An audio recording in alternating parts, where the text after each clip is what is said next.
History ২ নম্বর school গ বিভাগ, page number ২৪৩। ৩-১ Ilbert বিল কি? ইলবার্ট বিল হলো এমন একটি বিল যা ব্রিটিশ ভারতের ইম্পেরিয়াল লেজিসলেটিভ কাউন্সিল ILC এর 9 ফেব্রুয়ারি 1883-তে প্রবর্তিত হয়েছিল, যাতে বলা হয়েছিল যে অশ্বেতাঙ্গ বিচারকরা শ্বেতাঙ্গবাদী বা বিবাদীদের মামলার তত্ত্বাবধান করতে পারবে। এটি ভাইসরয় লর্ড রিপনের আমলে প্রবর্তিত হয় এবং স্যার পারপিন ইলবার্ট এটি লেখেন।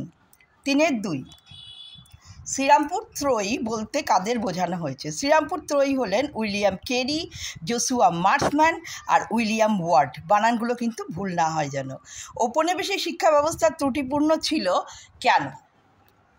এটার আনসার হচ্ছে ঔপনিবেশিক শিক্ষা ব্যবস্থা ত্রুটিপূর্ণ ছিল, এর কারণ হলো এটি বাস্তব জীবনের জন্য উপযুক্ত ছিল না, কারণ ভারতীয়দের শিক্ষা দেওয়ার থেকেও এখানে অনেক বেশি ইংরেজদের ব্যবসায়িক স্বার্থ দেখা হয়েছে। ২ নম্বর, অপরদিকে এই শিক্ষা এতটাই ব্যয়বহুল ছিল যে ধনী সন্তানরাই এটি গ্রহণ করতে সমর্থ হয়।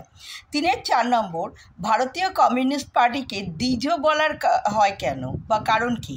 দ্বিজ শব্দের অর্থ হলো দুবার জন্ম। ভারতের কমিউনিস্ট পার্টিকে দ্বিজ বলা হয় এর কারণ নিম্নরূপ। এই দলটি দুবার প্রতিষ্ঠিত হয়। প্রথমবার 1920 খ্রিস্টাব্দে 17 অক্টোবর সোভিয়েত ইউনিয়নের তাশখন্দ শহরের মানবেন্দ্র রায়ের উদ্যোগে, আর দ্বিতীয়বার ভারতের মাটিতে 1925 খ্রিস্টাব্দের 26শে ডিসেম্বর কানপুরের মুজফ্ফর আহমেদ ডাঙ্গে সিঙ্গারাভেলু চেট্টিয়ার প্রমুখ বামপন্থী নেতার উদ্যোগে, যার প্রথম সাধারণ সম্পাদক ছিলেন SB ঘাটে।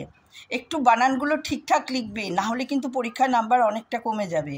৩-৫ তাম্রলিপ্ত জাতীয় সরকার কী কী উদ্যোগ নিয়েছিল? তাম্রলিপ্ত জাতীয় সরকার যে উদ্যোগগুলি গ্রহণ করে তার মধ্যে উল্লেখযোগ্য হলো: ১. আইন শৃঙ্খলা, স্বাস্থ্য এবং শিক্ষা, বিচার ব্যবস্থা, কৃষি ও প্রচার সময় ইত্যাদি বিভাগে সচিব নিয়োগ। আর ২ নম্বরে সুশীল কুমার ধারার নেতৃত্বে বিদ্যুৎ বাহিনী নামে একটি সশস্ত্র সেনাবাহিনী গঠন করা হয়, যা ব্রিটিশ শাসনের বিরুদ্ধে প্রতিরোধ গড়ে তোলার জন্য তৈরি হয়েছিল। তো ওকে, আমি 1 নম্বর মডিউলের গড় বিভাগের যে 2 নম্বরের কোশ্চেনগুলো ছিল সেগুলো সলভ করে দিলাম। এর পরের ভিডিওতে মডিউল 2 244 পেজে 2 নম্বরের কোশ্চেনগুলো আমি আবার দিয়ে দিচ্ছি।